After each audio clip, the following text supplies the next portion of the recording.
Une franchise qui va fêter ses 27 ans...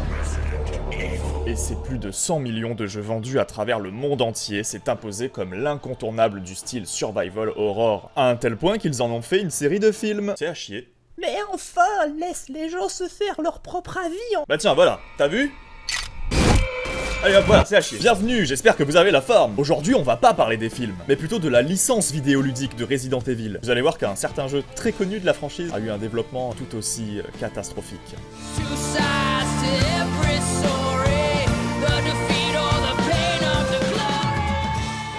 Ce gars, il s'appelle Shinji Mikami, un universitaire avec peu d'argent, peu d'aide, sans petit job, le profil type d'un étudiant qui galère. Néanmoins, c'est quelqu'un de plutôt débrouillard, il sait s'exprimer en public, et ça c'est un détail qui a son importance pour la suite de l'histoire. Mais une chose est sûre, c'est qu'il s'en battait les couilles des jeux vidéo ce type. Son truc à Mikami, c'est... les arts martiaux. What the fuck? C'est vrai que ça peut paraître un peu surprenant, mais à cette époque, son seul lien avec les jeux vidéo, c'était un pote à lui, à l'école. Très forceur le mec d'ailleurs, parce que c'est à l'aide d'un magazine sur un jeu de combat qu'il va réussir à amener plusieurs fois Mikami à la salle d'arcade, et le convaincre que le gaming, c'est bien. C'est plus tard, alors qu'il recherche toujours un emploi, que Mikami va croiser un gigabro. C'est des gigabros, hein, les potes de Mikami. Il va lui donner un article de presse, sur lequel Mikami témoignera des années plus tard en interview. Un de mes amis avait trouvé un dépliant annonçant une sorte de fête à l'emploi avec un buffet à la clé que Capcom organisait au Hilton. Il me l'a donné parce qu'il savait que j'aimais les jeux vidéo. J'y suis allé principalement parce que je voulais manger au Hilton gratuitement. Attends, quoi? Vous vous souvenez juste avant, là, quand je vous disais que c'était un orateur de génie, Mikami? De fil en aiguille, en parlant à des types de chez Capcom, à cette soirée, là où l'étudiant galérien allait bouffer gratos, il a fini par être convié à un concours et à être recruté, dans un premier temps, en tant que concepteur de jeux pour enfants. La dinguerie. Sur la NES est sorti un jeu qui s'appelle Sweet Home, qui est l'adaptation du film d'horreur du même nom. Et apparemment ce jeu était incroyable, mais il a floppé. Il a floppé grave. Et là Capcom sont arrivés devant Mikami et lui ont dit « Gars, tu vas nous faire un jeu d'horreur dans le même délire que Sweet Home. Mais ton jeu à toi, il ne doit pas flopper. » LOL. Et là, Mikami, il se creuse la tête. D'abord, il est convaincu que s'il veut le jeu le plus terrifiant, le plus effrayant possible, il doit faire un truc qui tourne autour des fantômes et des mauvais esprits, parce que voilà, les esprits c'est le mal, ça peut nous posséder, c'est flippant. Mais très rapidement, il se rendra compte que ce qui est implémenté à cette époque-là dans la pop culture horrifique, c'est les zombies, ainsi que les trucs un peu gore bien dégueulasses. Et il s'est dit, bah si je veux pas que mon jeu il floppe, ben je dois surfer sur les tendances. Resident Evil est né dans la tête de son concepteur.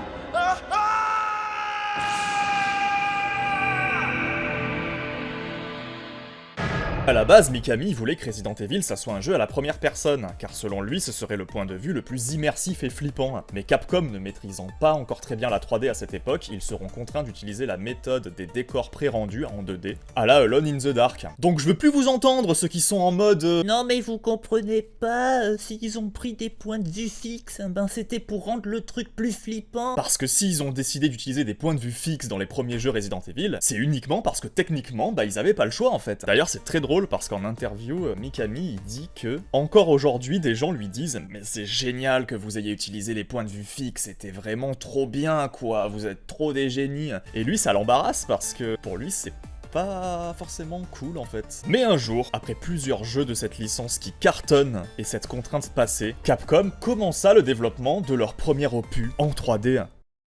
C'est dès 1998, alors que Resident Evil 3 est sur le point de sortir au grand public, que l'équipe de dev, dirigée par un certain Hideki Kamiya, c'est le mec qui a notamment dirigé le développement de Resident Evil 2, commence déjà les premières ébauches du prochain projet de la franchise. C'est dur à dire ça, prochain projet. Mais cette fois-ci avec une certaine pression sur les épaules. Voilà, Capcom ils sentent que la hype autour de Resident Evil, ça se vend bien, mais bon, les gens se lassent un peu...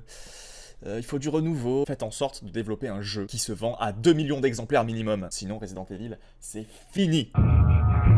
Kamiya et son équipe travailleront alors d'arrache-pied sur un premier prototype de Resident Evil 4, s'axant sur un gameplay à la fois plus nerveux, plus stylé et plus élégant dans ses animations que les précédents opus, dans un but de fidéliser une nouvelle audience. Voilà, c'est de la 3D, on peut plus se contenter d'animations très rigides comme on avait dans les 3 premiers opus, donc il faut innover, il faut des animations plus fluides, mieux animées, plus chorégraphiées. Malheureusement, ce projet sera vite jugé par Mikami de beaucoup trop éloigné des racines d'horreur et de survie de la série originale. Il convaincra l'équipe de développement de tout recommencer. avancé. Un bon retour à la case départ, on adore ça. Par contre, le fil directeur de ce projet-là, il a été conservé et il a été réutilisé dans le développement d'un autre jeu qui est sorti après, et vous le connaissez très probablement. Début d'un nouveau projet.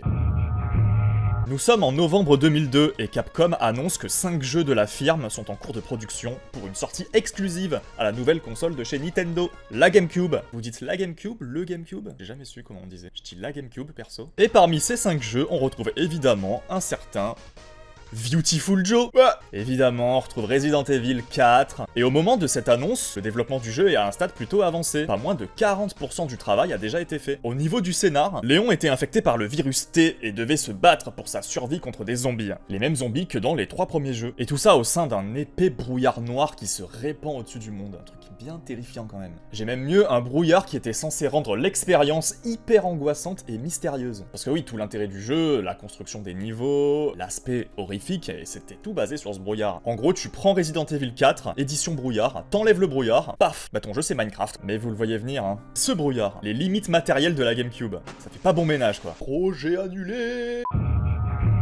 C'est durant l'E3 2003 qu'un premier trailer de Resident Evil 4 est dévoilé au grand public. On y voit Léon traqué par une sorte de malédiction au sein d'un château hanté. On revient un peu sur cette histoire de fantôme qu'il y avait au début. Je sais pas si c'est lié, mais... Et lors de l'annonce, Mikami assure que le développement se déroule au mieux et que le jeu sera plus effrayant que jamais. Tu es sûr de ça, Mikami? Malheureusement, il va s'avérer que ce nouvel univers paranormal aura été trop ambitieux pour un coût de développement jugé trop élevé. Voilà, quand t'as des idées qui arrivent, il faut plus de temps pour le développement. Pas se casser la tête trop longtemps parce que, en fait, plus le jeu il met du temps à sortir, plus ça a un coût en fait. Mais ce projet-là, ça sera pas totalement un échec parce que le plus gros est fait pour la version finale. Les mécaniques de jeu seront poursuivies jusqu'à la version finale, comme la caméra sur l'épaule, un viseur laser pour viser plus facilement. Même les textures, certains modèles 3D, dont celui de Léon, le château, etc., seront réutilisés pour la version finale de Resident Evil 4.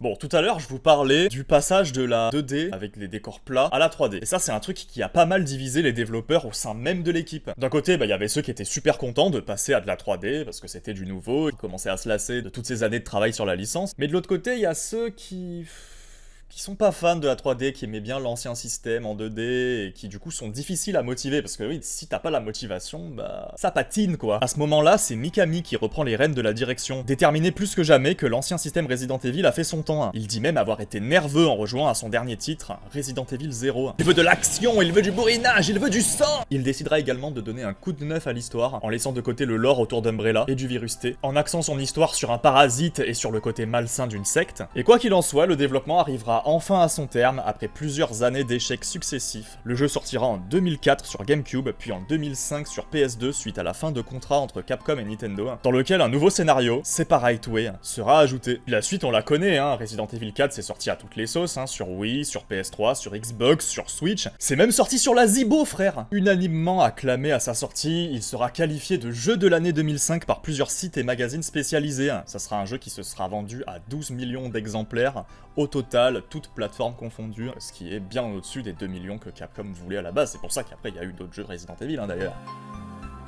Et ben voilà. Bon, dans l'intro je vous ai un peu menti, je vous ai parlé d'un développement catastrophique. En réalité le développement il a pas été catastrophique, c'est pas le mot, parce que finalement tout ce qui a été créé, même s'il y a eu plusieurs échec, quasiment tout a servi finalement soit à créer d'autres jeux, soit a été réutilisé dans la version finale, tout ça pour au final amener à un jeu qui fonctionne. Mon avis sur tout ça, bah bizarrement, contrairement à beaucoup, Resident Evil 4 c'est pas forcément mon opus préféré, c'est même, je vais me faire taper, mais c'est un des opus que j'ai le moins aimé de la licence. Mais voilà, je suis moins fan de cet aspect très bourrin, très shooter. Pour moi du coup le jeu n'est plus un jeu d'horreur en fait. Le mec il nous fait une vidéo pour au final nous dire que le jeu il aime pas. Le remake est annoncé pour ce 24 mars 2023, donc c'est très bientôt, et j'ai très hâte pour le coup que le remake sorte. On nous a promis le retour de l'aspect plus horrifique qu'on avait perdu dans Resident Evil 4, sans perdre pour autant ce côté shooter que les gens ont beaucoup apprécié. On connaît les remakes, donc le gameplay des remakes, il est très différent des jeux de base, ça sera plus fluide, ça sera plus immersif, et peut-être que le brouillard qu'on avait perdu à cause des capacités techniques de la GameCube, peut-être ce délire-là, peut-être qu'ils vont le remettre, je sais pas, ça serait cool en vrai. Voilà, n'hésitez pas à me dire ce que vous avez pensé de Resident Evil 4, s'il y a des anecdotes que vous saviez pas, si vous saviez tout et que cette vidéo n'a servi à rien. J'espère en tout cas que la vidéo vous a plu, n'hésitez pas à vous abonner si c'est le cas. En tout cas, je vous remercie d'avoir regardé jusqu'au bout, c'était Sucre Monde, je vous fais des bisous. Ciao ciao,